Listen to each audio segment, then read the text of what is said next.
Hi guys, welcome to my channel where we discuss trending stories across the world. We'll be looking at some economic issues that is going on in Nigeria.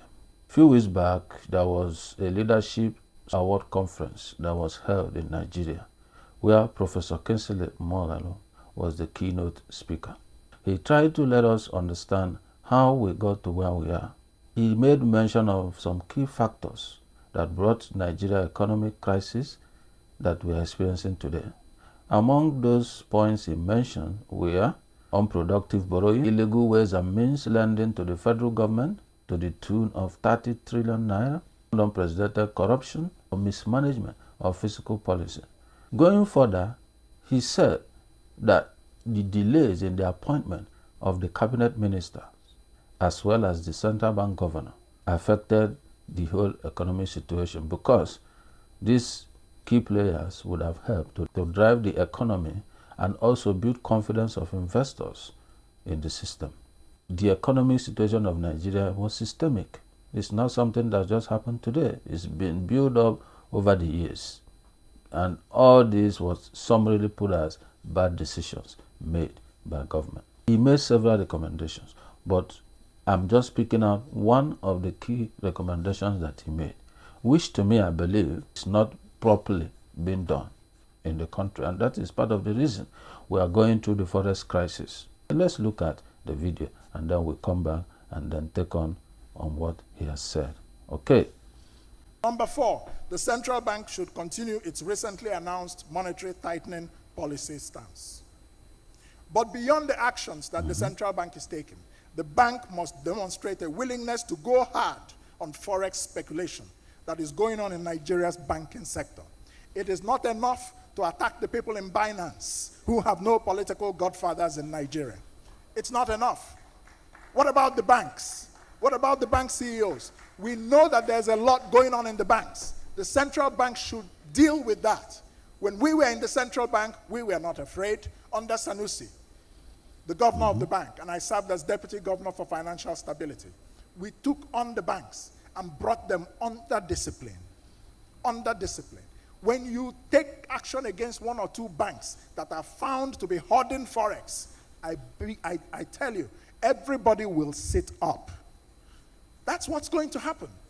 People, somebody wrote an article that is floating around about Ikoyi economics and Fadei economics.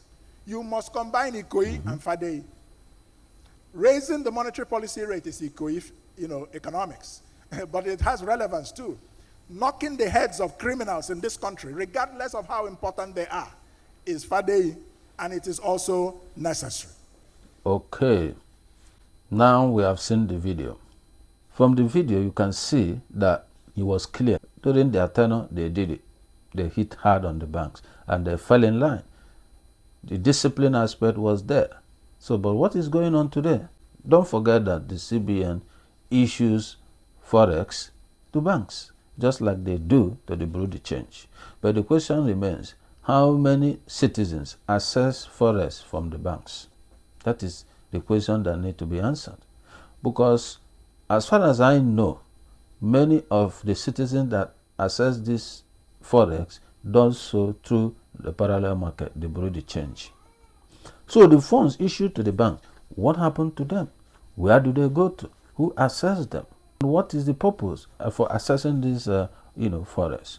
Nobody knows. When was the last time the central bank caught some banks doing things that are not supposed to be done and they sanction them, fine them, or suspend them? Or that when you are implementing this kind of economic policy, you have to take it holistically and run with them.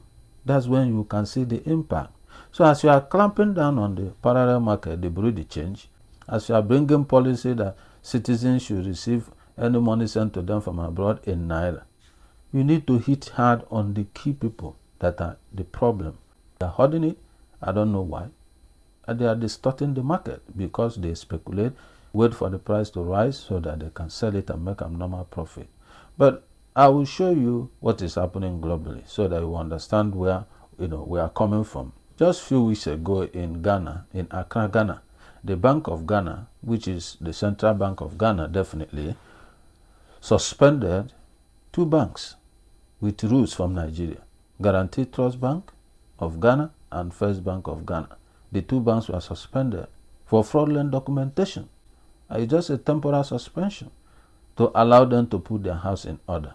Also, in United States of America, there was a hit on Binance. The same Binance that you guys are dealing with there, back home there in Nigeria. They hit on Binance and they fined them $4.3 billion. Yes, you heard me right, $4.3 billion. What was their offense? They violated the BSA. BSA is Bank Secrecy Act, which is like your Bank and Other Financial Institution Act in Nigeria, the BOFIA Act. It is the BSA that initiated KYC, Know Your Customer. So it was stated that the Binance do not do KYC properly. KYC is all about knowing the identity of who is trading on your platform. They need to know who is doing that. So they were not keeping this record. And who did this? It's the regulators. Security and Exchange Commission was involved and the rest of the financial regulators. So somebody is not doing his job properly in Nigeria. That is the point I'm trying to make, which they need to sit up and do their job. JP Morgan Chase was also hit by the hammer. The sledgehammer fell on them. $350 million fine was issued to them for inadequate reporting. They are not reporting totally what they're supposed to report. And they were fined, they were sanctioned and fined. This is what it means to be an active regulator, doing your job properly, finding out who is not playing by the rules. Those who are violating the rules, those who are not doing the right things, should be sanctioned and fined according to the law. And with that, you begin to see that things will begin to fall into places. These send money to your family, they receive it in Naira. These are minute. They are secondary. They're not going to solve the problem. We have done this several years before, and at the end of the day, what happened? It was lifted back. People received their money in dollars and dollars. So the root cause are those who are speculators, those who are hoarding these dollars. And who are these people? There are two key people that receive these dollars from you guys, the CBN. Is the banks and the bureau de change. So the problem is between these two groups. And you have clamped down on the bureau de change already. So what of the banks?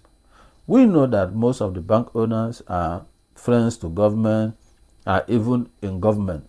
We also know that most of them even sponsors elections, candidates and things. We understand all these things. But if we don't take the bull by the horn, we will continue to be in the same situation.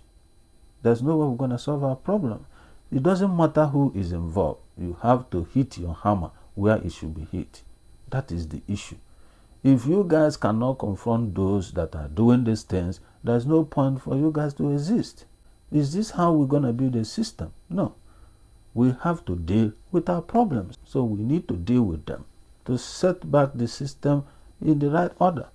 I don't know what your own views are. I don't know what you think. Let me hear from you in the comment section. Put up your comment. And then don't forget to like, to share, and to subscribe. And above all, turn on your notification so that you'll be able to know when my next video drops in.